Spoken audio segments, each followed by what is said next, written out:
Todas las personas tenemos una historia, un pasado, experiencias que nos hacen ser quienes somos, que recorremos a veces sin darnos cuenta y que nos van llevando por las distintas etapas de nuestra vida. Algunos tuvieron claro siempre que querían ser políticos. A otros, en cambio, la vocación les llegó sin buscarla. De esto se trata Somos, un podcast que bucea en lo que nos hizo ser quienes somos, en las decisiones que nos trajeron hasta aquí, en sus azares y en sus resultados. Gracias por acompañarnos. Hoy estoy muy contento porque me toca conversar con Martín Yesa, que hoy, o desde hace ya 5 años, es el intendente de Pinamar y el intendente más joven electo en la Argentina en su elección, digamos. No sé si seguí siendo el más joven, pero era el más joven, digamos, en 2015. Pero no para saber, la idea no es hablar de lo que hoy hace, sino de lo que hizo antes, de quién es y quién es Martín Yesa y cómo fue su vida antes de que todos lo conociéramos como intendente de Pinamar. Así que, hola Martín, gracias por tu tiempo. Un placer, Pablo. Sigo siendo el intendente más joven de la provincia, lo cual sugiere que era muy joven. En la primera elección, en 2015, asumí con 29 años. Y ahora, en 2019, fui reelecto con 33 y sigo siendo el más joven de la provincia de Buenos Aires, al menos de la provincia. Mira, la primera pregunta que te quería hacer es: ¿por qué naciste en Pinamar? Técnicamente, está bueno. Técnicamente nací en Capital Federal. En esa época nadie nacía en Pinamar. Era muy raro que alguien naciera en Pinamar. La gente nacía o en Madariaga, o en Gesell, o en Capital, o en Mar del Plata. Digamos que eran porque no había hospital. Yo nací en el año 86 y en el año 86 no había hospital en Pinamar. Lo que había y había empezado a existir era una cooperativa de salud. Las ciudades como Pinamar, Pablo. Primero, Pinamar lleva el nombre de una empresa que es Pinamar Sociedad Anónima. La empresa Pinamar Sociedad Anónima es previa a la existencia de la ciudad. Ese es un detalle no menor porque afecta y sigue afectando, yo creo que con muchos elementos positivos, muchos más elementos positivos que negativos, y que, por ejemplo, todo siempre se pensó desde una lógica público-privado, de mínima, cuando no directamente privado. No hay en la historia de Pinamar una expectativa de que los que venían a Pinamar con el sueño de venir a hacer una ciudad, a hacer, digamos, como se ve en las películas, a hacer la América, ¿no? Sería el ejemplo más cercano. Los que venían a lugares como estos no pretendían que el Estado resolviera nada. Venían a Pinamar y entonces, si no había un club de fútbol, ¿qué pasaba, Pablo? Se juntaban a comer un asado y decían: che, ¿cómo puede ser que no haya un club? Entonces se juntaban y había un club. ¿Y cómo puede ser que no haya una cooperativa de agua y luz? ¿Tus padres eran parte de eso?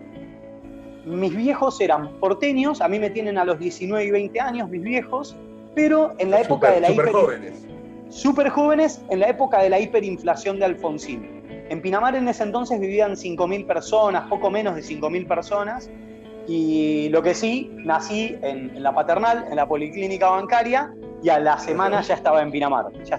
Que dice mi viejo que además tiene un recuerdo. Esa era la época, imagínate, la hiperinflación, no había para el pañal descartable como hay hoy, el pañal era medio de tela, entonces en verano al bebé lo tenías como Dios lo trajo al mundo. Mi viejo tiene el recuerdo, yo nací el 3 de enero, mi viejo tiene el recuerdo, más o menos mediados de enero, yo estaba como, digamos, en bolas, y habían comprado un budincito, que era el budincito del día, ¿viste? Claro. Y dice que agarré y me todo el budincito, y que esa no se la olvida más, porque dice: no sabes las ganas que tenía de comer ese budín, flaco, me dice. No teníamos para el pañal, no teníamos para el budín, entonces no tenías pañal y me daste el budín. Bueno, nada, la verdad que era una cosa muy linda, Pablo. ¿Y por qué tus padres habían elegido Pinamar? Porque mi familia, mis abuelos tenían una casa. Mi abuelo era ingeniero, se había hecho 2 casitas, una para la venta y la otra para él, en modo casa de verano, ¿no? Y bueno, fuimos, o sea, mis viejos se preguntaron con 19, 20 años, crisis económica, hiperinflación, como bueno, ¿y por qué no? y se vinieron a probar. Se vinieron a probar y la verdad que no nos arrepentimos un solo día. Mira, para que te grafiques, mi viejo la última vez que se tomó vacaciones fue en el año 94. Fue la última vez que mi viejo se tomó vacaciones. Porque cuando le preguntás por qué no se toma vacaciones, te dice, porque no las necesito. Porque vivo en Pinamar. Vivo en Pinamar. Vivo en Pinamar. Mi mamá no opina lo mismo, porque mi vieja se labura todo. Y le dice, bueno, dale, está bien, pero es que va a algún lado, dice. Pero mis viejos del año 94 no se toman vacaciones porque ¿Y de qué una se mañana ganaba, como... ¿De qué se ganaba en la vida? No, ¿de qué se ganaba en la vida? Y mira, mi viejo arrancó, que también es parte de lo lindo, ¿no? O sea, no había una bolsa de empleo cuando vinimos. Y, Claro. y la ciudad no estaba desarrollada. Hoy somos casi 50.000 personas en Pinamar. En ese entonces, menos de 5.000, en una ciudad grande, digamos, territorial, geográficamente hablando, ¿no? Entonces no había muchos lugares para socializar. No es que ibas al café. No había mucho. Y el café además era medio político. Estaba el bar Jazz y el bar Paco en ese entonces, que era el único bar de la costa atlántica con una bandera del Che Guevara. Era difícil conseguir laburo ahí. Entonces, mi viejo, con 20 años, con la suerte del destino de ser arquero, de jugar de arquero, que es un lugar que nadie quiere ocupar en general, se fue al polideportivo al que vas a jugar por a descarte, te lo digo por Exacto. experiencia. O sea, arquero siempre falta. Entonces, con la virtud de ser arquero, me acuerdo que lo acompañé al polideportivo, y entonces, viste, che, falta uno, bueno, entra mi viejo, ataja, y bueno, partido tras partido, en 4 o 5 días, donde más o menos vieron, viste, pero te miraban de reojo, como, y este de dónde vino, y este porteño, y ahí le ofrecieron una oportunidad de laburo, le dijeron, che, mirá, hay un muchacho que está necesitando una persona para una inmobiliaria. Y bueno, mi viejo entró en una inmobiliaria, mi mamá venía a laburar en la policlínica bancaria y empezó a laburar de telefonista en la radio Estación Marina, que era una radio bastante importante en Pinamar en aquella época. Y así comenzamos. Y al poco tiempo, a los años, fuimos 3 hermanos y fuimos viviendo el crecimiento que fue teniendo la ciudad y en paralelo disfrutando cada etapa, o sea, con lo lindo que es necesitar poco, ¿no? Lo lindo que es necesitar poco. ¿Cómo era ser chico en Pinamar en los 90? Digo que es la época que ibas a la escuela primaria. ¿Cómo era la escuela? ¿Cómo era un día en la vida tuya a los 11, 12 años, 10? Mirá, yo tenía una bicicleta azul. Con rayos, tenía el guiño de gato, tenía todo. Y la escuela la tenía a 12 cuadras de mi casa, más o menos. Y yo iba solo a la escuela. En mi bici, y la bici la dejabas en el patio, no pasaba nada, digamos. Y te diría que desde los 7 años hasta los 12 fui solo a la escuela. O iba caminando o iba en bicicleta. Y a medida que mis hermanos fueron arrancando la primaria, íbamos juntos. Ese es el primer recuerdo que tengo. ¿Y era buena la escuela? ¿Cómo? ¿Era buena la escuela? ¿Te gustaba? Sí, con las docentes de aquella época, que eran personas muy estrictas. O sea, yo me acuerdo, profesora, no sé, docentes, como, digamos, tiene un nombre gracioso, Alba Mostaza, y que hacía mucho hincapié en las reglas sintácticas, semánticas, en segundo grado. Y en cuarto grado también tengo el recuerdo, que te diría que casi fue una de las primeras aproximaciones con la política, una docente que nos estábamos portando súper mal en la clase de geografía, dijo, bueno, apréndanse para mañana todos los municipios de la provincia de Buenos Aires, que eran 132 en ese entonces. Hoy son 135, en aquel entonces eran 132. Y yo era como de los nenes que se tomaba todo muy en serio, ¿viste? Y al otro día teníamos clase y dice, bueno, geografía. Entonces levanto la mano y le digo, señor, yo ya me aprendí todos los municipios. Dice, no, chicos, eso era en chiste. ¿Cómo? O sea, no era en serio todos los municipios. Yo me había estado las 24 horas y la realidad, Pablo, es que la vida era tan tranquila, era muy raro tener cable, o sea, tenías que tener mucha plata para tener cable. Nosotros no teníamos cable, teníamos el canal 8 de Mar del Plata y veíamos Critters, Gremlins, Karate Kid todas las semanas. Las series de dibujitos te las mostraban como un par de capítulos para que te entusiasmes y contrates el cable y después te lo sacaban. entonces nunca terminabas de ver una serie de dibujitos. Claro. Y para nosotros, yo iba al turno tarde, y para nosotros el plan era, a la mañana estábamos en casa, hacíamos cosas, jugábamos, no sé, a los Caballeros del Zodíaco, íbamos a la escuela, y después de la escuela, a la vuelta había una canchita, había 3 potreros, uno enfrente del hospital, que ahora hay como un shopping, una galería tipo shopping, y después al lado de Telpín, que es la cooperativa de Pinamar, había también otro potrerito. Y después, donde hoy hay un edificio municipal y un mega estacionamiento de autos, era un lugar, o sea, eran los 3 lugares en donde jugábamos. O a la pelota, o sea, cada potrero tenía como sus dueños, ¿no? Sus reglas su protocolo. Exacto. Su protocolo. Y después estaba la tercera, que era la cancha de softball. Y era una ¿Por época qué muy había linda. una cancha? ¿Por qué Porque una cancha de softball en Pinamar? Cuando creo que, no sé si hay alguna en Buenos Aires. Porque estaba todo para hacerse, y entonces todos hacíamos todos los deportes. La verdad que era una cosa, o sea, hice fútbol, hice rugby, vóley, básquet, softball, digamos, en todo era malo, pero todos, o sea, la onda era que todos los pibes hacíamos todos los deportes, porque además vos ibas solo a todos estos deportes, o sea, no era que tus viejos te tenían que llevar. Era otro Pinamar, la realidad es que era otro Pinamar, era un Pinamar ahora hermoso, 5.000 personas se terminan, si no conociendo todas, casi. Totalmente, no, bueno, de hecho era así. En ese entonces no había muchas escuelas y, por ejemplo, yo francamente creo, por ejemplo, Cariló la conocí medio de grande, o sea, sí, capaz alguna vuelta me llevaron mis viejos. Pinamar es Pinamar, Ostende, Valeria del Mar y Cariló. Era muy raro, o sea, si vos eras de Pinamar y punto. Y si vos eras de Ostende y punto, y si eras de Valeria y punto, y si eras de Cariló y punto, o a lo sumo venías al colegio a Pinamar, pero después te volvías.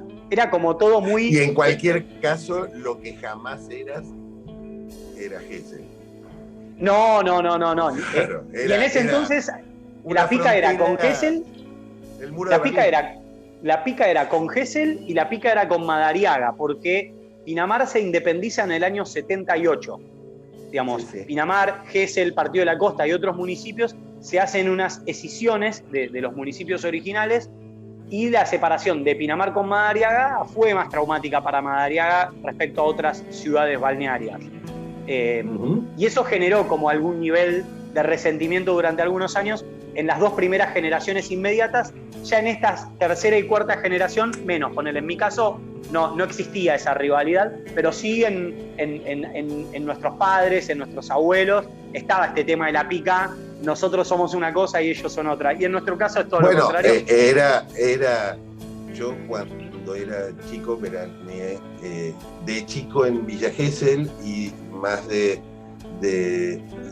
mi novia y después mi mujer veraneaba con sus padres en Pinamar, entonces iba de colado a Pinamar y al mismo tiempo, y era claramente había 2 identidades, no sé cómo llamarlas, seguramente cargadísimas de prejuicios y de inconsistencias, pero que existían entre los 80 y los 90, donde Pinamar era un lugar, si querés, más paquete, y Villa Gesell un lugar más popular, o más de clase media, más progre, más con sus campings y sus hippies y su tradición más hippie, mientras que Pinamar tenía golf.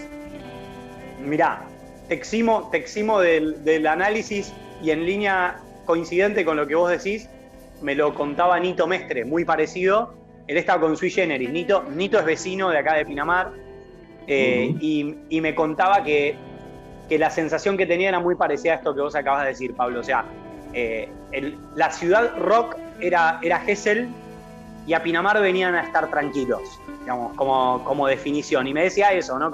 Y Pinamar tenía como esta sensación de más exclusiva, entre comillas, más aristocrática.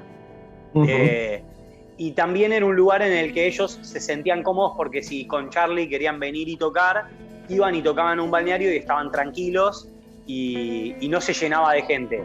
Pero si se enteraba alguien que Sui Generis estaba tocando en Gesell, explotaba, ¿no? Obviamente. Claro, entonces un poco, si tuviéramos que sintetizar, era un poco eso.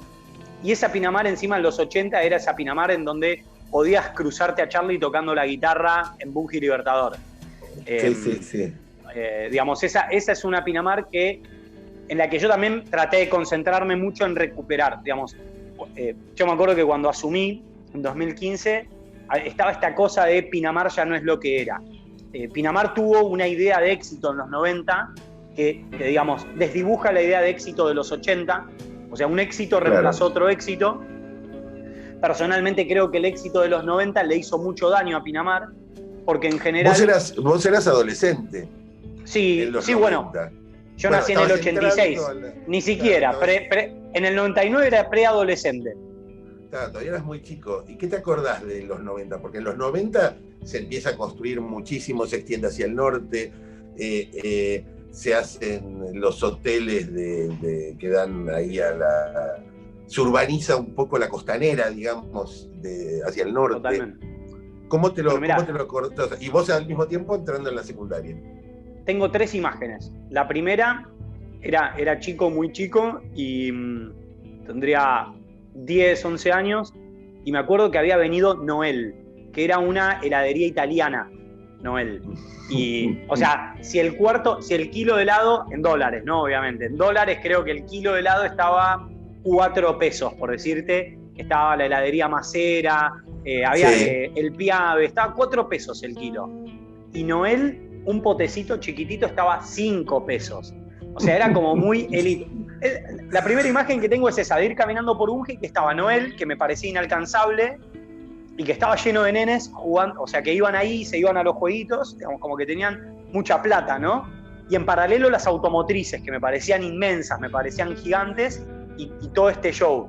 Y que nosotros íbamos al centro de Pinamar a comer, digamos, íbamos a merendar, porque tenías, por ejemplo, sucaritas de Kellogg's. ¿Dónde vivían? ¿En qué parte? Es una zona que se llama la B5, digamos, lleva el nombre del Código de Ordenamiento Urbano. Es como una zona de bosque residencial de clase media, digamos. Muy rodeado de bosque, casas tranquilas, digamos, una casa de 100 metros cuadrados, mis viejos viven ahí todavía. Es una casita de 100 metros cuadrados, y estábamos a 7 cuadras del centro y a 7 cuadras de la playa, a 7 cuadras, o sea, como muy linda ubicación estábamos nosotros. Y también, y el plan era, a la tarde se iba a merendar al centro, porque estaban todas las empresas de publicidad en pleno 90, con muchas empresas de afuera que venían, te regalaban copos, esto, lo otro, jugos, gaseosas. En el verano, eso. En el verano. Era un páramo, La ciudad era nuestra en invierno, Pablo. En invierno la ciudad era nuestra. O sea, andábamos en rollers, ponele, con 10 años te ponías los rollers y te ibas a andar por Bunge. Y capaz no te cruzabas un auto en toda la tarde. La segunda imagen que tengo de los 90 es Magic Johnson haciendo una clínica de básquet en Pinamar. Habían traído como una pista de hielo para sustentable, no sé qué. O sea, lo digo para graficar lo que era el volumen de plata que se manejaba en Pinamar, ¿no? Y de show. Sí, total. Que estaba Magic Johnson, y por esos días Sony había hecho un espectáculo láser que yo no lo vi en mi vida. Aún hoy lo veo en China o lo veo en Australia. En los 90 Sony hizo un espectáculo de luces láser que los que me están escuchando y capaz se las contaron, o sea, fue una cosa realmente grandiosa, Pablo. O sea, fue una noche.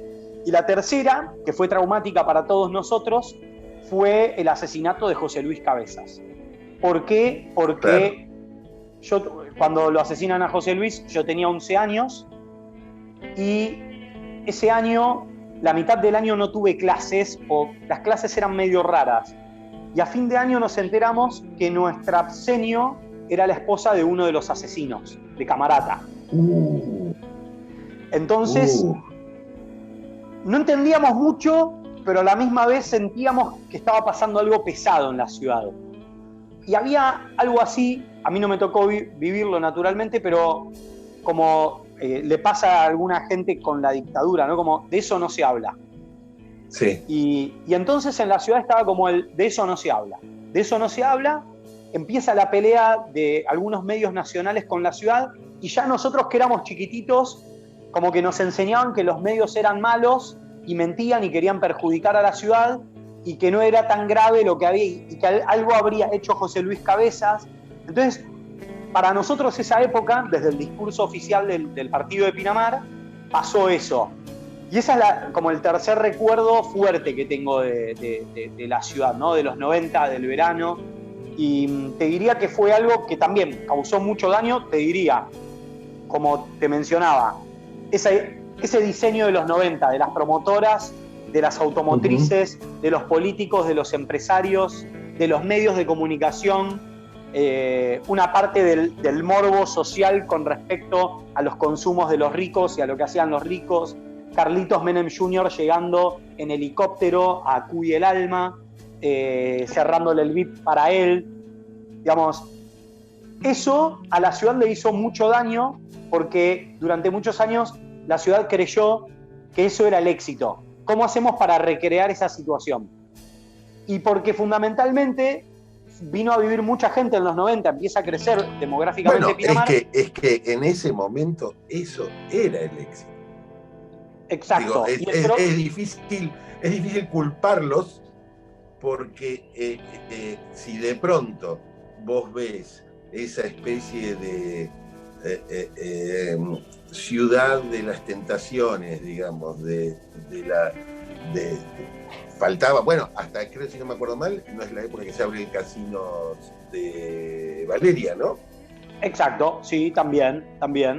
Y te diría, Pablo, es una época en donde surgen muchos millonarios en Pinamar, o sea, pinamarenses que pegan unos saltos económicos extraordinarios, porque es una situación inusitada desde el punto de vista de que el presidente de la nación medio que tenía bendecida a Pinamar, ¿no? O sea, era la ciudad del presidente y por ende todos los ministros nacionales, la famosa todos querían ser parte. No me acuerdo si era a Mar del Plata o a Pinamar. A Pinamar, que te hago la segunda observación cultural, Pablo. Se ufanaba de haber llegado en 1 hora 50. Es decir, que violó todas las normas de tránsito. Sí. Entonces digo, era esa la ciudad. Y el problema es que los 90 se extienden conceptualmente hasta el 2015. O sea, Pinamar hasta el 2015 trata de recuperar la fórmula de los 90. Pero en el medio, siguiendo la lógica de lo que planteabas, en los 90, ok, no los podemos culpar ni juzgar, pero sí lo que le pasó a la ciudad es que durante 15 años más no tuvo carácter ni personalidad. Es decir, la ciudad no definió qué era, mientras la sociedad argentina sí se reconfiguraba. O sea, Pinamar quería ser una ciudad con valores menemistas en una Argentina que del 2003 hasta el 2011 al menos, vos decías Menem y había gente que se tocaba su entrepierna. Digamos, yo no sé si tenés registro de eso, pero yo me acuerdo que iba a la facultad, a la UBA, y un profesor decía Méndez, no decían Menem, decían porque Méndez, y se tocaban. O sea, esa era la Argentina en donde Pinamar estratégicamente trataba de recuperar sus valores vinculados al menemismo o a los 90 Argentina, y que en paralelo había una sociedad que era reactiva a eso, ¿no? Sí. Ahora, no me hablaste del mar. Bueno. Que digo, eso le pasa a mucha gente que vive en lugares con mar, que es que lo dan por sentado, como si fuera para un porteño el Obelisco, la Plaza de Mayo. Digo, está ahí, uno sabe que está ahí, pero para quienes pagamos por ir a mirar el mar, digo, el mar es una presencia, digo, tiene que haber sido una presencia. No es lo mismo vivir al lado del mar que no hacerlo. Tiene una explicación lógica. En realidad no, es así como vos decís. Nuestra relación es conflictiva, sobre todo la de hasta mi generación, y creo que con el trabajo que hice en estos 5 años, eso cambia, pero básicamente hasta el 2015 la idea de Pinamar era: la ciudad tiene que estar lista para los que vienen. Digamos, el fundamento de la ciudad turística, que digamos, me dediqué a pensar mucho, Pablo, mucho sobre la ciudad en la que me crié, la ciudad en la que nos habíamos convertido y la ciudad que podíamos ser en el margen de nuestras posibilidades. Y el problema es que el mar, nunca te lo menciono porque el mar no era para nosotros. Digamos, la playa no era para nosotros, la playa era para los turistas. La lógica era, en verano tus viejos laburan, por lo tanto, ¿quién te lleva a la playa? Y no te digo con esto que no conocíamos el mar ni no íbamos a la playa, pero capaz a la playa íbamos los sábados o los domingos de enero. Pero después, Ok. toda la ciudad se había diseñado para los turistas, estaba diseñada para los turistas, sin ir más lejos. Los balnearios que eran de hormigón abrían solamente en enero y en febrero, no abrían antes. Claro. Nosotros, y esa es la Pinamar con la que yo me crié, y por lo tanto, cada vez que con nuestros amigos, ya entrando en la adolescencia, que te pones como más contestatario, ¿no? Decís, ¿cómo puede ser que nuestra ciudad no esté pensada para nosotros? ¿Cómo puede ser que no haya nada para que nosotros hagamos ni tengamos? ¿Cómo puede ser? O sea, y que no está mal. Nosotros entendemos que nuestra industria está vinculada al servicio para el que viene. Pero eso no se contradice con que además la ciudad piense y tenga una parte de su diseño para el que está acá. Pero además, la gente, digo, mientras van pasando tus 10 a tus 20, la ciudad está demográficamente explotando también. Digo, todos los días llegaba totalmente. Gente a vivir. Digo, totalmente, pero todos los días había un compañero nuevo de la escuela o a cada rato. Ahora lo que voy a decir hoy sería como recontra polémico éticamente, ¿no? Pero en Pinamar a los 14 años se laburaba. O sea, vos tenías 14 años y laburabas. Yo a los 14 años hacía parques y además de hacer parques podías repartías diarios. Y yo me acuerdo que mi primer laburo es cortar parques para juntar plata porque quería una consola de DJ porque me gustaba pasar música en la radio. Leí eso, que tu vocación era ser DJ de radio. Sí, o sea, en Estación Marina. DJ de radio. Y onda FM, digamos, onda class, ¿no? O sea, David Bowie, Joy Division, Buzzing Cox, Janis Joplin. Esa era la onda de la música que me gustaba, además que era también bastante contracultural para la época. ¿Le ¿no? dedicabas tiempo a la música que leías? Ya digo, estamos hablando de Martín adolescente. ¿Hasta qué año viviste en Pinamar? Digo, ¿cuándo te vas para estudiar? Hasta el 2003 era medio como una cosa renacentista vivir en Pinamar. Como que todos hacíamos todo. Hacíamos deporte, o sea, yo hacía rugby, fútbol, básquet. Rugby, fútbol, básquet. Hacía los 3 deportes. Pero además participamos en los modelos de Naciones Unidas. Pinamar tenía como una tradición potente porque había una escuela con una directora, la importancia además de los docentes o de un buen director, ¿no? La directora todo el tiempo nos buscaba que nos formáramos políticamente, en la corriente que nosotros quisiéramos, pero buscaba que nos formáramos como ciudadanos. ¿En qué escuela era? ¿Era una escuela pública? ¿Era una escuela...? Sí, escuela pública. Escuela pública. Tengo un recuerdo, ¿y Pablo, esta que... señora? Beba, la directora. Tengo un recuerdo de Beba que posiblemente me haya marcado más de lo que suelo tener, de tenerlo presente en el plano de la conciencia. Crisis del 2001, muchos pibes con muchos problemas, no comida, problemas de atención, violencia en la casa, violencia en la escuela, pelea de acá, pelea de allá. Y nosotros estábamos en sociales, era como medio revoltoso el culto. Y un día entra y nos dice: ustedes son unos hijos de puta. Nos quedamos callados. Y dice, hace una pausa de 5 segundos y dice: no saben la decepción que tengo. Evidentemente hice todo mal. Por más que venga la directora, el gobernador o el presidente de la nación, ustedes con este carácter que aparentan, si aparece cualquiera y les dice que ustedes son unos hijos de puta, ustedes tienen que levantar la mano y contestarme con mucha educación, con la educación con la que no los trató el otro, y decirle que no, que está equivocado, que ustedes no son ningún hijo de puta y que te respeten. Esa anécdota, nos hemos cruzado años después con un montón de compañeros, ¿no? O sea, ustedes pueden decir lo que quieran en la vida, pero sean respetuosos. Porque si sos respetuoso y alguien te lo falta, vos vas a tener siempre la oportunidad de demostrar que sos distinto. Y esa fue la escuela en la que me crié, Pablo. O sea, era una escuela caótica en donde aprendimos valores. Si me preguntás cuánto aprendimos de logaritmos, no sé, pero sí nos incentivaba para participar en actividades extracurriculares como los modelos de Naciones Unidas.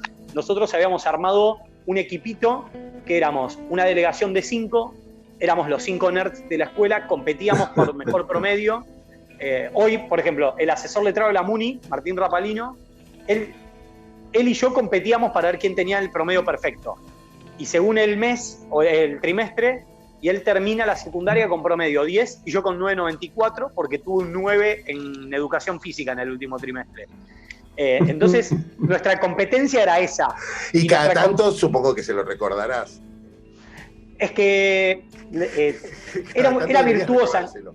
Es que cada uno como que tenía su poder. Entonces, y el que hoy es mi jefe de gabinete era el delegado en el Consejo de Seguridad en el modelo de Naciones Unidas, y Martín Rapalino, que hoy es el asesor letrado, era el delegado en la Asamblea General de Naciones Unidas, y yo era el embajador, que era como el líder del equipo. Entonces, nosotros nos conocemos, o sea, hay un núcleo de nuestro equipo que nos conocemos desde los 14 años, trabajando juntos. O sea, trabajando y divirtiéndonos juntos. Y hasta ese entonces, por eso te decía, modelos de Naciones Unidas, deportes, escuela, competencia. Entonces, era como, hacías un poco de todo en Pinamar. Hacías un poco de todo, pero porque no había nada para hacer. O sea, entre comillas, no había nada para hacer, entonces hacías todo lo que había a disposición. ¿Y chicas? No, imposible, olvídate. No. ¿Cómo? No, dificilísimo. No. Y mucho menos cerca de los nerds que se dedicaban al consejo, al modelo de las Naciones Unidas. Mira, era una época, Pablo, en donde si vos eras mayor de edad y la chica era menor de edad, no era un tema. No era un tema social. Digamos, si vos tenías 24 años y salías con una piba de 15, nadie te... O sea, los padres te miraban raro, obviamente, ¿no? Pero como que en el boliche se cruzaban.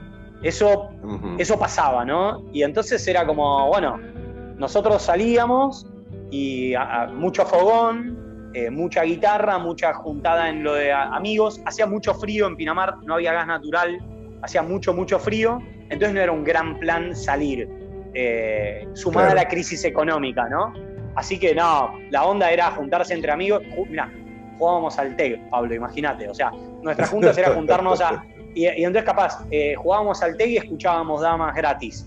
Digamos, si te tuviera que sintetizar mis últimos 3 años era, escuchábamos Damas Gratis y jugábamos al TEG, digamos, y no sé, era lo que había. Sí, todo. Y ahí tomás la decisión de irte a estudiar, de irte de Pinamar. Digo, no es una decisión que me imagino uno toma así nomás. En realidad, nosotros habíamos ganado 3 años consecutivos los modelos de Naciones Unidas, regionales y nacionales. Yo particularmente había ganado el último año la Asociación Conciencia, que me siguen invitando a sus cenas como un ex participante. Habían hecho un simulacro de la Organización Mundial de Comercio Nacional y lo habíamos ganado desde Pinamar y competíamos contra pibes del Pellegrini, de colegios nacionales, no sé, en Rosario, Pergamino, y les había llamado mucho la atención a algunas universidades privadas. Y ahí recibo algunas becas, o sea, ofertas de becas de universidades privadas. Pero mi viejo yo quería ser o periodista o sociólogo, y mi viejo estaba con que quería que fuera abogado y de la UBA. Y la realidad es que no había mucha alternativa en ese entonces, Pablo. O sea, yo soy casi la última generación en donde papá manda, digamos, ¿no? Y hoy mi viejo, naturalmente, mi viejo no es hoy el que era en 2003. Digamos, él también se había criado así. Y entonces era, bueno, si mi papá, que es el que paga mi educación, cree que tengo que ser abogado, bueno, tengo que ser abogado. Y me fui a estudiar abogacía a Buenos Aires. ¿Y tu viejo tenía título universitario? ¿Tu mamá? No. Ninguno de los dos, o sea que ibas a ser el primer universitario. Sí, ¿por qué? Porque mis viejos me tienen a los 19 y 20 años y mi viejo tenía un buen pasar económico, familiarmente. Mi abuelo era ingeniero, pero a los 6 meses de que nací, mis abuelos fallecen. Y mi viejo también pierde un hermano. Y con 20 años se encuentra con la empresa de mi abuelo, que no sabía ni por dónde arrancar. No lo hablamos demasiado con mi viejo, pero intuyo que medio que lo estafaron. Pero como en mi familia somos livianos, como, bueno, por algo será, digamos, está bien. La vida sigue. La vida sigue, punto. O sea, no, como que no se hizo mucho drama, digamos, obviamente la pasó mal, pero dijo, bueno, hagamos otra cosa. Y mi viejo había estudiado en el Pellegrini y estaba estudiando economía en la UBA. Y bueno, nací yo. Compañero de colegio. mío. Bueno, mira, probablemente. Digo, no. Y a los 6 meses tuvo que largar todo. A los 6 meses él larga todo. Mi mamá bailaba en el Teatro Colón. Pero bueno, llegué yo, que claramente no fui planificado.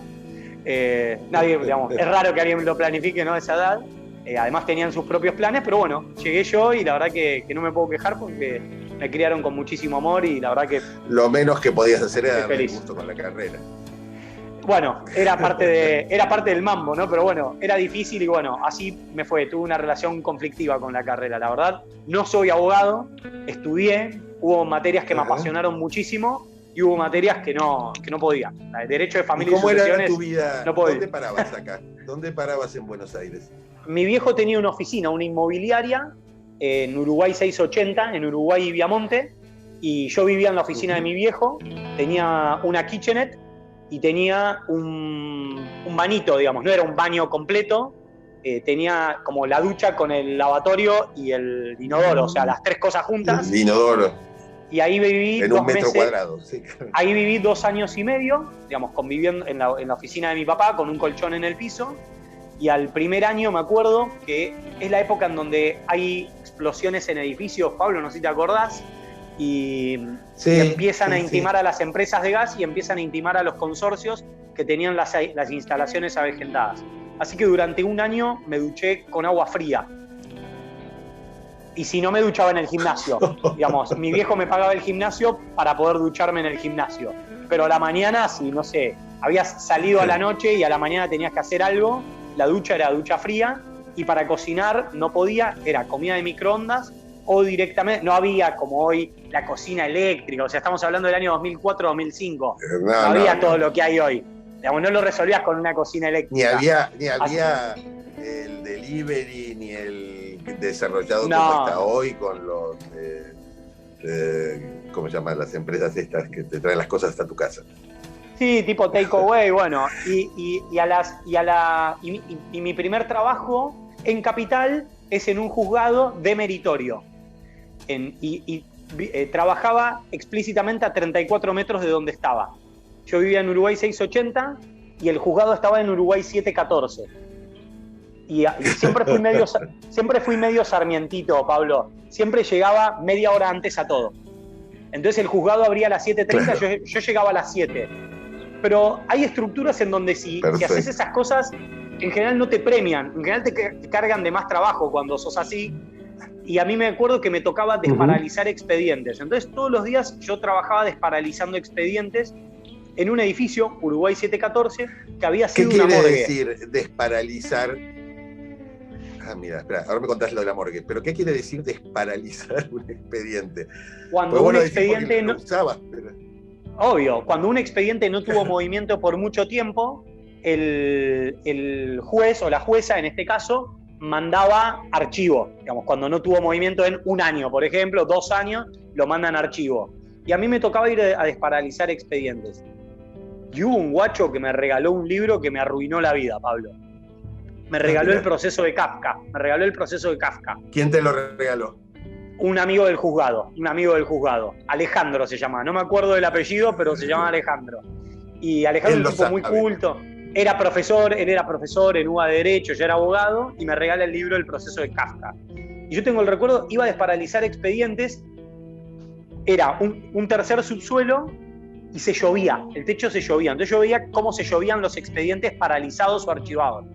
En paralelo iba a la facultad y me enseñaban a John Rawls, Hans Kelsen, Rowling. Entonces empiezo a Ronald Dworkin. Entonces empiezo a darme cuenta que entre lo que me estaban enseñando y lo que era la realidad había un abismo. Y con el proceso de Kafka, claro. Además me di cuenta del absurdo que era el sistema, que estaba destinado a no funcionar, que era lógico, o sea, que la conclusión era lógica, no había nada de ilógico en que nos fuera tan mal si el poder que está dedicado a garantizar la justicia y a reparar injusticias funciona así. Entonces, y para colmo de males, trabajaba de meritorio. Meritorio es no te pagan, Pablo. Me acuerdo que en ese entonces me pagaban 80 pesos por mes. juntaban un poco de plata entre todos los funcionarios judiciales y te pagaban 80 pesos, que era básicamente para pagarte el colectivo. Y me acuerdo que después de 2 años de estar trabajando Por como suerte meritorio, vivías a 30 metros. totalmente. Y los 80 mangos los usaba, no sé, salía a cenar. Los exprimías, ¿viste? como una naranja. Olvídate, me compraba un gym, ¿viste? Bueno. Y me acuerdo que con esa situación, laburaba de meritorio, no tenía plata, aparece la oportunidad para entrar como empleado de la justicia. Y es de esas decisiones en la vida que decís, bueno, la pastilla azul o la pastilla roja. Y después de laburar 2 años de meritorio, Pablo, me ofrecen para lo que teóricamente había estado trabajando. Pero me di cuenta que no. Y renuncié. En el momento en el que me ofrecieron el lugar, renuncié. A los 3 meses... ¿Y qué hiciste? Dejé de laburar, me vine a Pinamar a hacer temporada, a laburar en la inmobiliaria de mis viejos, y lo conozco a Felipe Solá en febrero del 2008, y en una reunión había venido a Pinamar, ex gobernador en ese entonces. Felipe era, no sé cómo decirte, María Eugenia hoy, un ex gobernador querido, con un prestigio, ¿no?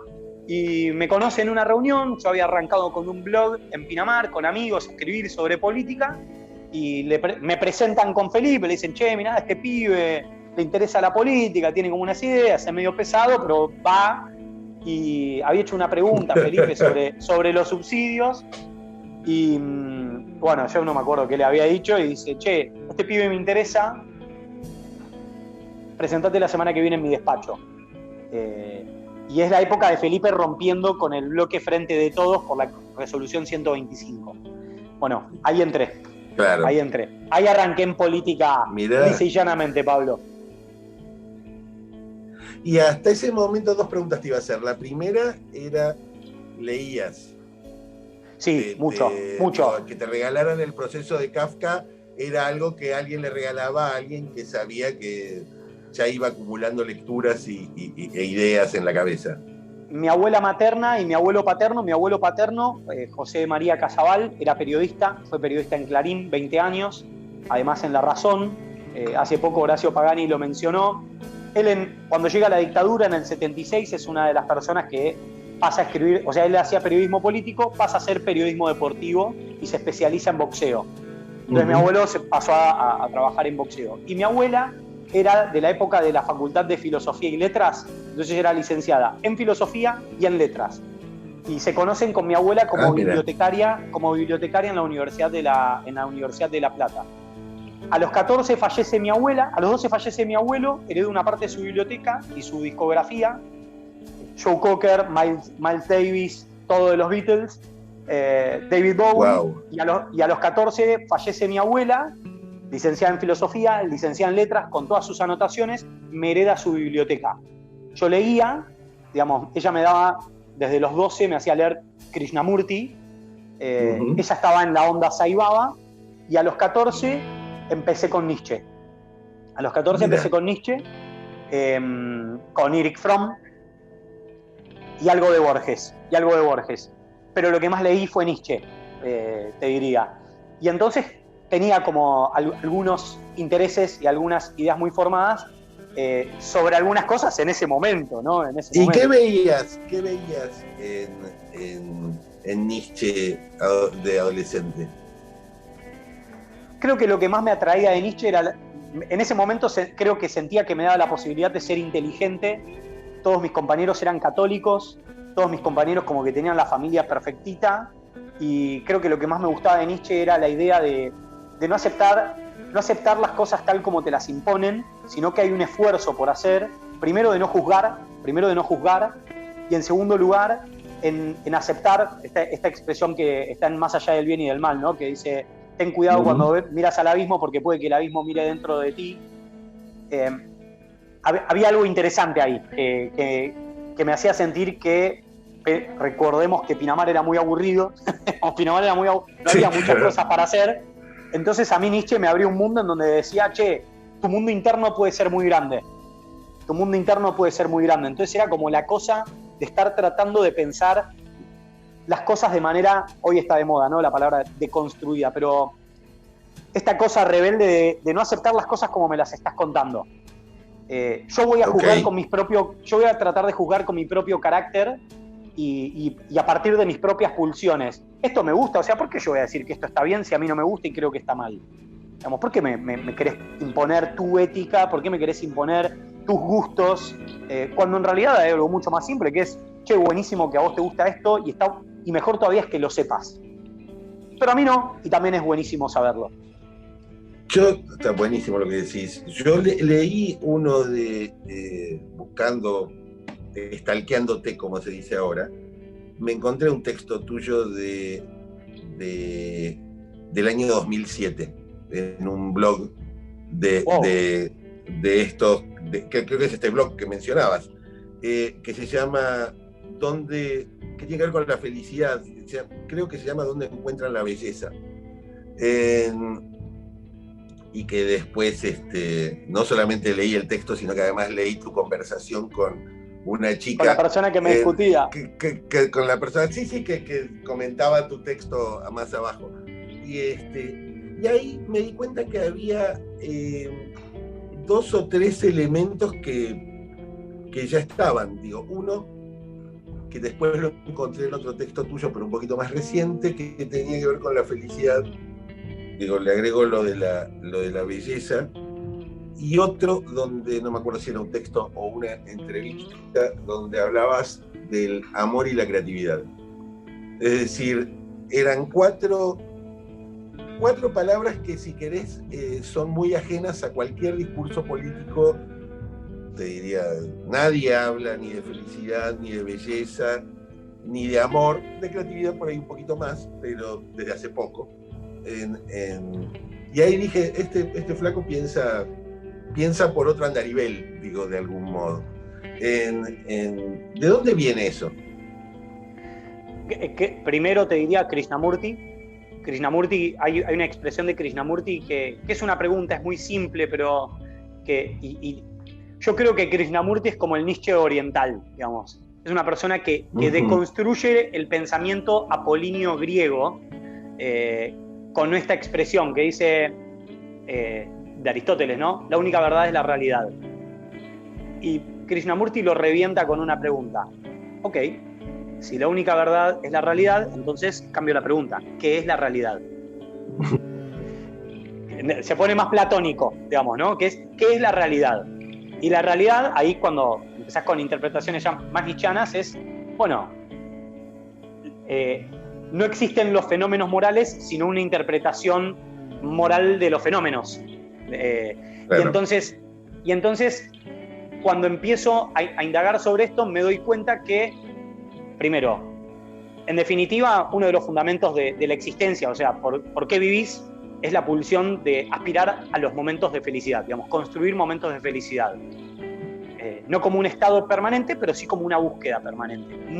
Por encima de la búsqueda de la verdad, digamos, la búsqueda de la felicidad como una búsqueda por encima de la verdad en el sentido social de la verdad, ¿no? O sea, la búsqueda de la felicidad es la búsqueda de tu verdad, en definitiva.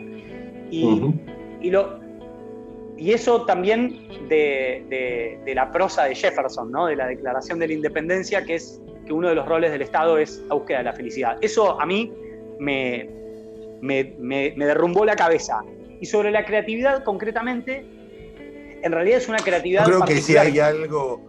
Yo creo que si hay algo innovador que el PRO le trajo a la política, aunque hoy parezca quizás se haya quedado un poco de lado, es haber sido, que es un grupo de personas que piensan en la felicidad de los ciudadanos, digo, de sus conciudadanos, ¿no? Es una diferencia no menor. Poner a la persona por encima de la clase y por encima de la sociedad. Esto parece un hecho no menor, pero, y por eso te diría, sobre la creatividad concretamente lo que pienso es en la destrucción como una forma de creatividad. Y la destrucción, a veces uno tiene la percepción de que la destrucción es destrucción física, digamos, que tenés que romper algo. pero muchas veces la destrucción es conceptual, porque digamos, lo que te ata es algo conceptual, es una tradición, es algo que se acepta con naturalidad o como un fenómeno natural. Y eso también a mí me representa, porque creo que en esa destrucción, que muchas veces es conceptual, hay algo. Y lo que vos decías recién del PRO, creo que es una idea potente. Hay un psicólogo clínico que ahora estoy siguiendo mucho y que me fascina, que es Jordan Peterson. Él es en Canadá es un liberal de izquierda, en la tradición de Rorty, te diría, y de Dewey, que lo que dice básicamente es: el problema de las interpretaciones neomarxistas de la sociedad es que cuando concretamente se habla de la lógica de cupo de género, cupo trans, clase política, clase media, clase alta, o sea, una mirada marxista de la sociedad, el problema es cuando tu identidad grupal se convierte en tu identidad primaria. Cuando tu identidad grupal se convierte en tu identidad primaria, entras en un proceso de cosificación o mínimamente de desindividualización. Y yo creo que lo relevante del PRO en la discusión política en la Argentina, y que probablemente, si tuviera que hacer una autocrítica, nos falta más énfasis, nos hace falta hacer más énfasis, es que nuestra identidad primaria es el sujeto, que tiene una identidad secundaria que es grupal, por supuesto, digamos, esto los que vimos Una mente brillante sabemos, ¿no? Que, digamos, si viste la película, no leíste el teorema de Nash, pero la teoría del juego de Nash, pero sí, es cierto, es la mejor felicidad posible para el individuo, no alcanza para el grupo, pero si la mejor felicidad posible para el individuo trata de buscar la mejor felicidad posible para el grupo, estamos más cerca del óptimo. Pero no es la felicidad grupal asegura la felicidad del individuo. Esa es una idea autoritaria. Eso es una idea autoritaria y lamentablemente fue parte de un paradigma en la manera de pensar la política en la Argentina durante por lo menos 60, 70 años, y nosotros tenemos este desafío que es destruir la identidad grupal como una identidad primaria para tratar de trabajar por la felicidad de los individuos y asegurar el mejor resultado social posible. Buenísimo. Y eso sin amor no es posible. Buenísimo. Y eso sin amor no es posible. O sea, tenés que amar a las personas. Claro. Y ese también es un desafío de todos los que buscan el cambio o todos los que buscan ser creativos. ¿Vos sos creativo o vos querés cambiar algo porque lo odias o vos querés cambiar algo porque lo amás? Parece sutil, pero se nota. En las entrañas, esta es la parte irracional, ¿no? Se nota cuando alguien quiere cambiar algo porque lo odia o siente desdén o desprecio y dice, bueno, esto no me gusta, lo voy a cambiar. Y otra cosa es, siento que puede ser distinto, siento que puede ser mejor. No acepto las cosas tal y como me las estás mostrando. Creo que tu planteo es sencillamente equivocado y lo podemos hacer de una manera distinta porque amo lo que hacemos y amo lo que podemos ser. Parece sutil, pero ahora, se nota. Y creo que no es sutil y creo que se nota. Digo, yo me preguntaba, de pronto, frente a una tradición intelectual como la nuestra también, que tiene que ver muy poco con pasar a la acción, porque cuando pasás a la acción, te pasa como te pasaba entre la facultad y el juzgado en el que laburabas, digo. Obvio. La realidad en el mundo de las ideas funciona de determinada manera, pero la realidad en el mundo del trabajo, digo, o sea, el trabajo de la política en este caso, es diferente. Vos de pronto entrás a tu primer paso, también por lo que vi, fue este trabajo con Felipe Solá, después después entraste en el gobierno de la ciudad en el área de juventud. ¿Y eso fue cómo y por qué? En 2011, bueno, yo con Felipe le tengo un aprecio infinito, fue una persona muy generosa, muy inteligente, muy formado.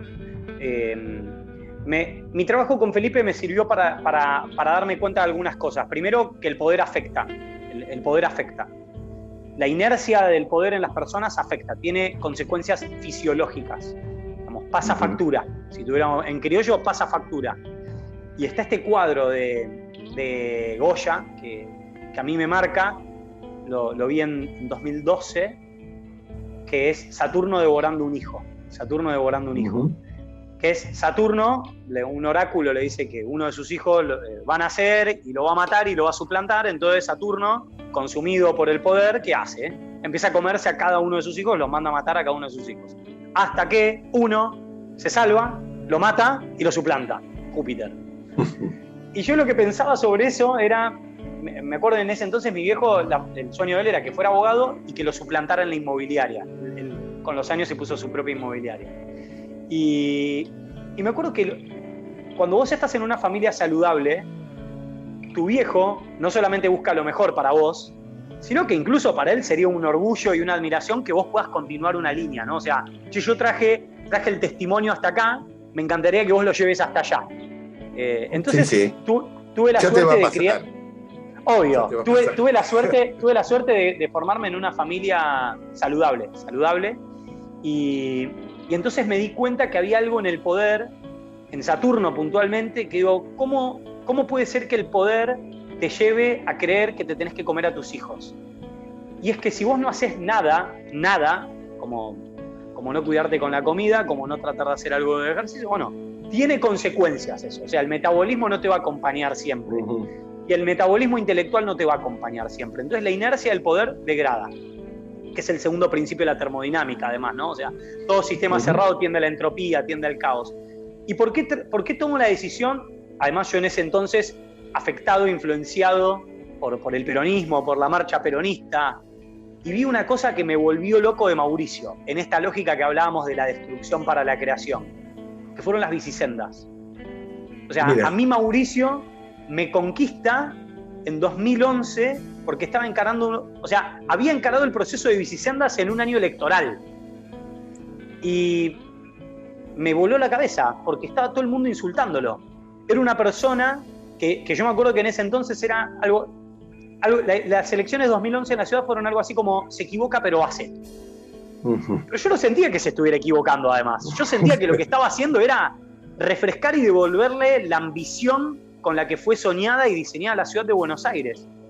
Y poco a poco fui madurando la idea de no trabajar más con Felipe, y me acuerdo que estaba en la montaña, yo hago montañismo, subo montañas, y hacía trekking de montaña antes de ser intendente, y me escribió Frank Quintana, que me dijo algo así como, dejate de boludear y venite a trabajar en serio que queremos cambiar el país. Y a la semana fui, me junté con él. ¿A Fran lo conocías de dónde? ¿A Fran lo conocías? De debates de juventud. Yo desde el 2009 me invitaban a programas de televisión para debatir con la cámpora que estaban haciendo ahí. La cámpora no tenía ministros, no tenía nada, todos estábamos como medio, ¿no? con la melena, ¿viste? Como ninguno de traje. Entonces era como una cosa. Y con Fran nos conocíamos de debates en La Nación, en Clarín, las juventudes políticas. Las juventudes políticas que éramos, no sé, 250 personas en la Argentina. No éramos muchos más, era como todavía no estaba de moda, digamos, no existía el Nestornauta. Pero era un inicio de carreras. Seguramente todos los que estaban en ese grupo al que se entrevistaba a ver qué opinan las juventudes políticas sobre tal o cual cosa, hoy después tuvieron participación destacada, digo, más allá que lo hayan hecho bien, regular o mal. Totalmente. Y esa fue mi aproximación a PRO puntualmente. Era Mauricio que se animaba a hacer bicisendas en la ciudad de Buenos Aires contra que lo puteara todo el mundo en la ciudad de Buenos Aires por la bicicenda, que el auto, que esto, el otro, me hizo cambiar la perspectiva sobre qué era la política. Y bueno, con los años me fui enamorando cada vez más de lo local también y de la gestión local. Yo soy personalmente, Pablo, un gurú que me marcó mucho, que es Tony Puig, un gurú de ciudades, que él tiene una expresión que dice algo así como no hay nada más ordinario que un político que busca ser presidente. Claro, totalmente. No hay nada más mediocre ni normal que un político que lo único que quiere hacer es estar en un lugar pero para realmente estar en otro. Y eso tiene consecuencias. Eso también se nota. Eso también se nota. Entonces, con los años fui aprendiendo, por un lado, la escuela María Eugenia, la escuela Horacio. Tuve 2 reuniones con Mauricio, pero que hizo 2 preguntas sobre impacto presupuestario, la realidad versus que uno le había dicho, pero en los medios nos van a pegar. Pero, ¿está bien o está mal lo que vamos a hacer? O sea, corramos lo que van a decir los medios. O sea, ¿está bien o está mal la decisión? No, está bien, bueno, entonces tomen la decisión que tengan que tomar. Esa fue una. Después sobre impacto presupuestario y si las cosas no se podían hacer de una manera diferente. Fueron dos cosas que, y era súper chico, creo que ni hablé en la reunión, pero fueron dos cosas que Mauricio en dos pinceladitas, a cara de perro además la reunión, me marcó una manera de pensar. Y después la forma de Horacio y de María Eugenia, de la mesa horizontal, por ejemplo. Yo venía de estar en reuniones peronistas, Pablo. En las reuniones peronistas, el líder y el caudillo se sientan en la cabecera, en la punta, y los más cercanos a él son los más cercanos a la punta. Exacto. Y llegué a una reunión de seguimiento en donde Horacio estaba en un costado y no en el centro. Lo cual aprendí rápidamente que es la cabecera está en donde está el líder, ¿no? Totalmente. Y María Eugenia lo mismo. Entonces fueron cosas que vos decís, bueno, pero está bien, pero eso no me dice nada de la gestión. No, pero sí sobre la cultura humana. Porque la cultura humana tiene consecuencias en la gestión. Porque si vos crees que sos distinto y superior a los demás, que mereces estar en una cabecera, que tenés un sistema de jerarquías formales por encima del trabajo, bueno, no podés creer que eso no va a tener consecuencias malas en la gestión.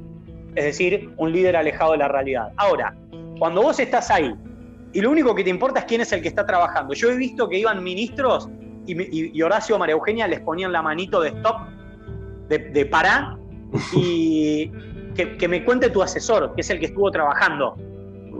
Claro. Y eso me pareció excelente.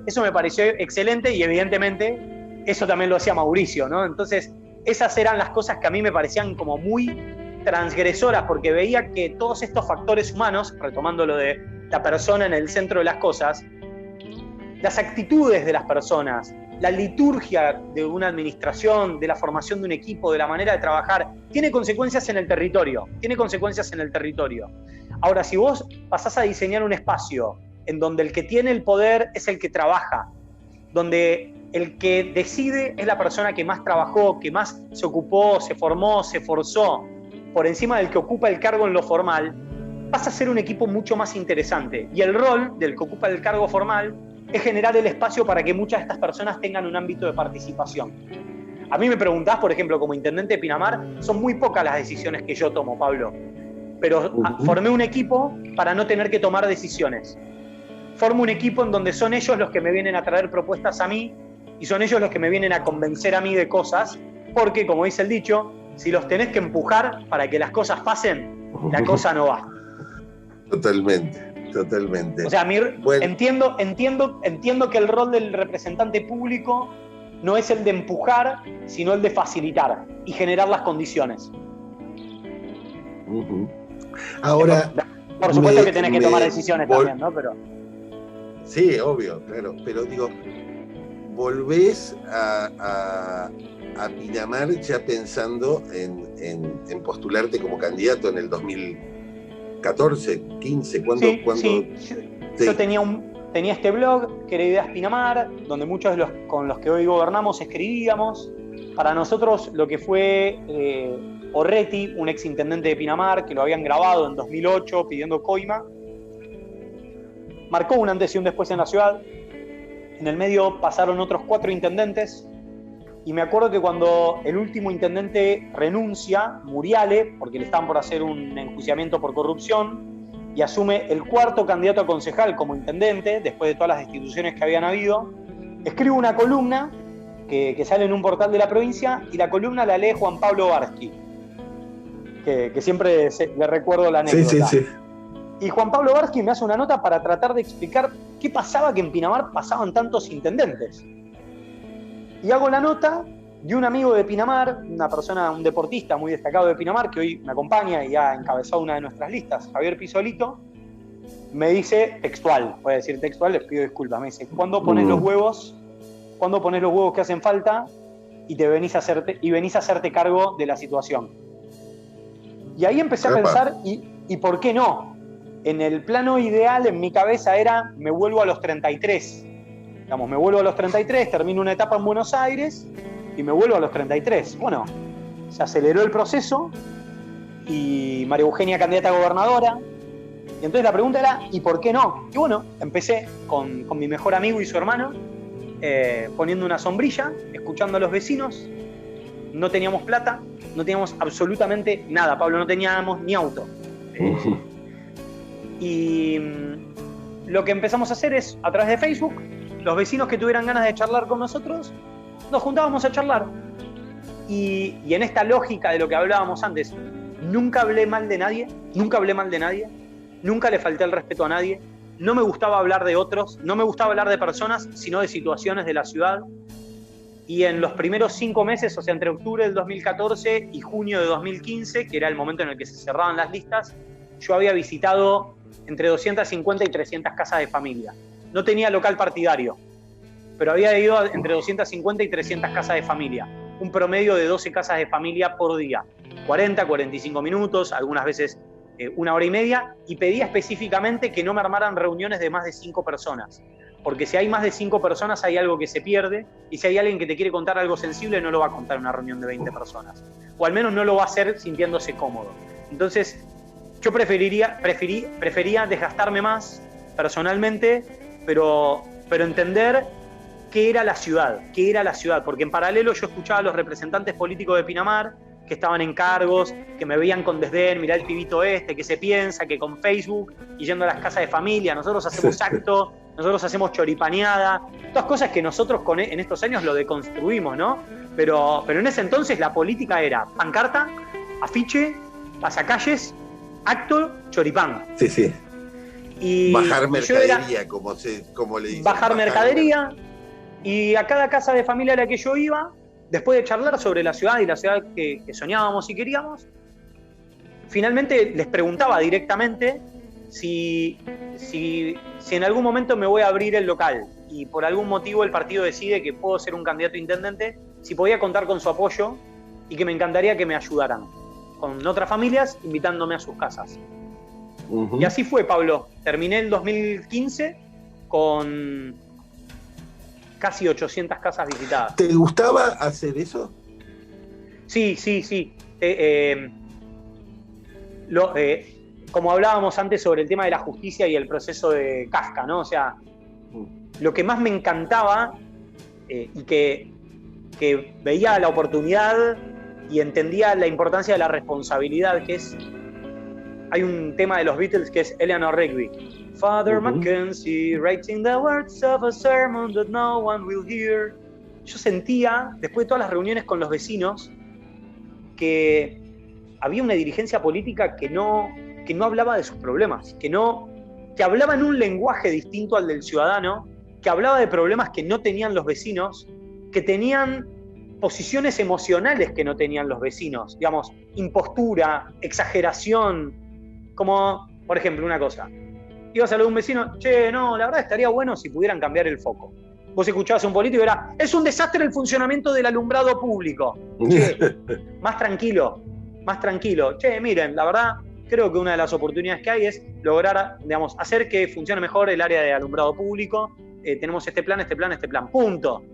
No era, casi me pareció un desafío literario, te diría Pablo, o sea, con consecuencias políticas, que era, hay que usar menos adjetivos. Total. Y, digamos, adjetivar menos. Y es muy típico de... Yo cuando lees en Twitter y querés ver cuando alguien está impostando, te dicen, junto al gran Pablo Abeluto, junto al gran Martín Yesa. Es mentira, no piensa eso, no siente eso. O sea, si lo tiene que decir, si tiene que aclarar que sos grande, es innecesario, porque literal, digamos... Entonces, eso yo lo veía, porque además tiene un componente autoritario adjetivar cuando aspirás a ser un representante público. Cuando vos adjetivás, te pones en la posición de estoy a favor o estoy en contra. Me hace acordar a Bush con la invasión a Afganistán. Whether you are with us or against us. O sea, ¿estás con nosotros o estás contra nosotros? Entonces, yo dije, yo no voy a adjetivar, porque cuando adjetivás te sometés a juicios. Lo que voy a exponer son hechos. Hechos, historias y realidades, cosas con las que no puedas discutir. Hace poco leí una entrevista que le hacen a Obama que me pareció la síntesis perfecta de esto, que es, vos podés tener tus propias interpretaciones, pero lo que no vas a poder tener son tus propios hechos. Y yo construí Totalmente. una relación con los vecinos en base a hechos. Por eso hoy, el día de hoy, que me pasa con funcionarios nuevos cuando se incorporan a veces a la gestión, que es, ¿por qué no contaste esto todavía? Porque todavía no ocurrió. Yo lo que más cuido es la confianza con los vecinos, la confianza con los ciudadanos. En el momento en el que yo sé que arranca, y hasta que no sé que va a terminar, y no tengo 100% asegurado que va a terminar, no lo cuento. Valoro muchísimo mi relación de confianza con los ciudadanos, porque pueden tener sus propias interpretaciones, lo que no van a poder tener son sus propios hechos. Te hago las dos últimas. Una es cuando le dijiste a tus padres, te reuniste a la familia, voy a ser intendente o quiero ser intendente o me voy a postular para intendente. ¿Qué pasó? Esa es una. Y la segunda es, ¿y qué aprendiste en estos 5 años? ¿Qué te cambió la cabeza? Además de que te casaste, tuviste un hijo, digo, o sea, tu vida personal siguió de vuelta, en paralelo, digamos, al laburo. Pero... Bueno, lo primero, queda raro decirlo de uno mismo, pero creo que en todas las escuelas siempre está el pibe que todo el mundo dice, ese va a ser presidente. Pero es un hecho de la realidad que cuando iba, desde la primaria, mis compañeros en general decían, vos vas a ser presidente. Docentes decían, vos vas a ser presidente. Es más, nuestro último spot de 2015 es la abuela de un amigo que cuenta, y dice, y Martincito, ¿vos te acordás? Dice, yo te dije, en años 95, 94, vos vas a ser intendente, pero vas a ser presidente un día. Mira. Entonces, con mi familia y con mis amigos, las personas que me conocían, en realidad no era... Ellos ya sabían que era una consecuencia natural que yo algún día me presentara como intendente de Pinamar. Era algo obvio, pero el intendente sabía que yo en algún momento iba a ser candidato a intendente. Teniendo 20 años, sabían que yo en algún momento iba a ser candidato a intendente de Pinamar. Eras la joven promesa. Era una joven promesa de la ciudad, se podría decir de alguna manera. Así como había gente que escribía muy enojada como, esta no puede ser nuestra joven promesa, mirá cómo piensa, es un facho, es un no sé qué, ¿viste? Entonces, esa era la relación, y me acuerdo que junté a mi familia, a ellos habían pasado una situación muy fea el año anterior, era un momento en donde en Pinamar, en la provincia de Buenos Aires, el principal problema era la inseguridad. Pinamar estaba muy mal, mucho apriete, mucho robo calificado, y a mi familia la habían maniatado en casa, los habían rociado con nafta y los amenazaban que los iban a prender fuego. Y eso a mi familia le pasó factura durante algunos años, y me acuerdo que no para menos. Les pedí una merienda, y esto además, Pablo, para el que nos esté escuchando, a cualquier persona que quiera tomar la decisión de dar un paso más, le recomiendo que se tome el minuto de hablarlo con la familia, porque no es una decisión personal. O sea, cuando uno se mete en un lugar de pública exposición, es una decisión grupal. O sea, primero es individual, pero luego tiene que estar... Está metiendo a su familia. Vos estás metiendo a tu familia. Por lo tanto, sería egoísta no consultarla. Entonces, les pedí una merienda, les dije que quería ser intendente de Pinamar, les dije que no quería ser concejal, que yo creía que podía ser intendente, y empecé a trabajar en la construcción de un equipo. Veían el crecimiento, también veían que un montón de gente tiraba buena onda, y veían que los malandras de la política me tiraban mala onda. Entonces era como, bueno, esto está bien, ¿viste? ¿Y qué cara pusieron? No, de orgullo. Entiendo que aceptaron con respeto que yo me haya tomado el trabajo de conversarlo con ellos. Digamos, ellos creo que agradecieron que me tomara el momento, conversamos, charlamos. Mi mamá estaba más preocupada por, bueno, pero hijo, van a decir estas cosas de vos. Mi papá, viste, el papá es como más negador, ¿no? De eso, como, bueno, pero no pasa nada. Sí. Y mi hermano, yo soy hermano mayor, tengo otros 2 hermanos, un hermano y una hermana, que además mis hermanos también son una masa. O sea, en mi caso, intendente a los 29 años, mi hermano con 27 tenía uno de los bares más grandes de Pinamar, arrancó con una barra y tenía un bar grande, y mi hermana, desde que tiene 23, tiene un emprendimiento de bikinis que hoy es enorme, tiene 27 puntos de venta en todo el país, y, o sea, es como, y es maratonista, o sea, como que los hermanos tenemos una relación en donde nos alentamos mucho y buscamos todo el tiempo como el crecimiento del otro y la búsqueda de la experiencia del otro, y nos acompañamos mucho. Entonces tuve la enorme virtud familiar de poder contar orgullosamente con el acompañamiento de mi familia, Pablo. O sea, mi mamá era la primera que llevaba las mesitas, mi viejo no, porque era más calentón, ¿viste? Entonces si alguno decía alguna estupidez, capaz, ¿viste? Le agarraban ganas de agarrarse a piñas. Entonces, no, viejo, no es necesario, guardate, quédate tranquilo, y se mordía las uñas, pobre. Y mi hermano, que también, mi hermano es futbolero, mi hermano es un plaga, acá en los pueblos, ¿viste? Se dice plaga. Lo conoce todo el mundo, levantás una piedra y lo conoce. Ayer me pararon en la ruta y un policía me dice, ¿y vos qué sos de Alejo Yesa? Le digo, soy el hermano. Me dice, mandale un abrazo, jugué a la pelota con Alejo. O sea, mi hermano es un hermoso. Entonces, la verdad es que eso fue muy lindo. Y lo segundo, Pablo, bueno, y con mis amigos. O sea, yo hice una merienda con mi familia, y lo segundo, hice una cena con mis amigos. Hicimos unos sándwiches, unos choris, unos sándwiches de vacío, y les dije, chicos, tengo ganas y les voy a pedir a más de uno que se vuelva al pueblo. Les voy a pedir que se vuelvan a la ciudad. Muchos ya eran licenciados en economía, en administración, abogados, muchos haciendo maestrías. ¿Dónde se juntaron? En Pinamar. Habíamos confluido un grueso en Pinamar, un fin de semana largo, y les dije, che, yo me voy a animar y me encantaría contar con el acompañamiento de todos ustedes. Y lo hicimos, y muchos empezaron a volverse, y nos lo tomamos muy en serio, empezamos a dedicarnos casi exclusivamente a esto, mientras tenían otros trabajos. Y lo segundo, que es el aprendizaje. Muchísimas cosas, ¿no? Primero, que la inercia, digamos, que es el segundo principio de la termodinámica que hablábamos antes. Todo sistema cerrado tiende a la entropía. Vos, para mantener el ritmo y la lógica de cambio, yo soy intendente de Cambiemos, Juntos por el Cambio.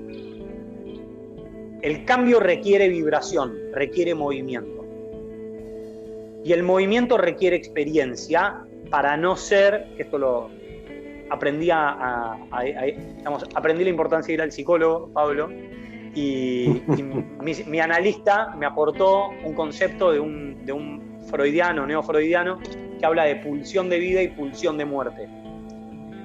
Hay cambios que buscan la vida y hay cambios que son autodestructivos, que es, che, tampoco te pases de la rosca, tampoco te pases de rosca, ¿no? O sea, que es cuando vos pensás que sos algo, que es una imagen caricaturizada de vos, ¿no? Que, bueno, ¿quién sos? Bueno, vos sos el que demolió los balnearios, entonces tenés que hacer, todo el tiempo tenés que estar demoliendo balnearios o símil. Bueno, no, pará, no te enamores. Eso es una parte de tu personalidad. También sos el que tiene que hacer que pase la motoniveladora todos los días y que la calle esté bien, y sos el que tiene que hacer que si hay un foco quemado, se cambie en menos de 24 horas, que digamos no tiene nada de original ni de creatividad, más que de laburo, gestión, acupuntura, administrativa. Entonces, lo que aprendí, Pablo, es la lógica del tiempo te lleva a la inercia y la inercia te lleva a la degradación. Para mantener el nivel de cambio que requiere una ciudad de la que estoy enamorado y que me imagino viviendo toda mi vida acá, requiere que uno esté cambiando permanentemente, no los valores, sino las personas y las perspectivas. Estar preguntando todo el tiempo por qué no puede ser de otra manera, por qué no puede ser de otra manera. Pero en paralelo también aceptando las cosas que tienen que ser de una manera, sencillamente solo tienen que mejorar cuantitativamente.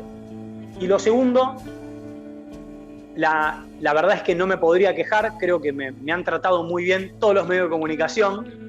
Y la inercia de la popularidad te puede llevar a estar enamorado de la foto, pero la foto, porque lo vi en otras personalidades políticas, y eso creo que fue un fundamento de por qué hacemos las cosas como las hacemos y para qué hacemos las cosas como las hacemos y cómo hacemos las cosas, que es guarda con la foto, guarda con la lógica de la foto, porque se te puede volver en contra. Se nota, como hablamos, se nota, digamos. Cuando hay una lógica de foto. Y aprendí que la potencia está en el proceso. Digamos, lo realmente novedoso está en el proceso. Y este psicólogo clínico que te hablaba antes, Jordan Peterson, hablando de cualquier otra cosa, dijo una frase que a mí me gusta mucho, que es: ten cuidado con la experiencia que no te has ganado. Y la foto no te da experiencias. La foto no te da experiencias. El proceso sí. La equivocación te da fotos. Experiencias solo en fotos. Sí, te diría narcisísticas, buenas o malas. Totales. El proceso te da la posibilidad de mejorar intelectualmente. Entonces vos me decís, y si mañana tuvieras que hacer el Frente Marítimo, ¿lo harías igual? Una cosa que no sé, a nivel en general, la renovación del Frente Marítimo que hicimos fue una cosa muy elogiada por un montón de gente. Yo hoy no lo haría igual, digamos. Hubiera sido mucho más transgresor. Entiendo con el diario del lunes que traté de hacer lo mejor posible en ese contexto en donde me costó muchísimo, incluso te diría en términos de imagen, digamos, la ciudadanía del primer año no valoraba positivamente lo que habíamos comenzado en Pinamar porque era muy escéptica, digamos. Y aprendí a valorar la importancia de la experiencia. O sea, ten cuidado con la experiencia que no te has ganado. Ten cuidado con la experiencia que no te has ganado. La experiencia es importante. Lo fundamental es para qué vas a usar esa experiencia. Si la experiencia la vas a utilizar para sostener un statu quo, que es la inercia del poder, o si esa experiencia la vas a utilizar para tratar de generar y cimentar bases para que más gente se comprometa a participar, o que la ciudadanía confíe en sus representantes públicos, en que si se equivocaron es por algo. Digamos, porque si se equivocaron, sé que dieron lo mejor de sí y no era tan claro. Y ese vínculo con la ciudadanía me parece que es fundamental. O sea, la experiencia del vínculo con la ciudadanía y de los procesos creo que es lo más importante que aprendí en estos 5 años. Bueno, Martín, me encantó conversar y tener esta conversación en particular que nunca habíamos tenido, donde aprendí un montón de tu vida y de tu historia. Te agradezco muchísimo tu tiempo y nada, espero que nos veamos pronto. Será un placer, Pablo. Un cariño a todos. Dale. Y muchas gracias por esta oportunidad también. De esto se trata Somos, un podcast que bucea en lo que nos hizo ser quienes somos, en las decisiones que nos trajeron hasta aquí, en sus azares y en sus resultados. Nos seguimos escuchando en el próximo capítulo. Gracias por acompañarnos.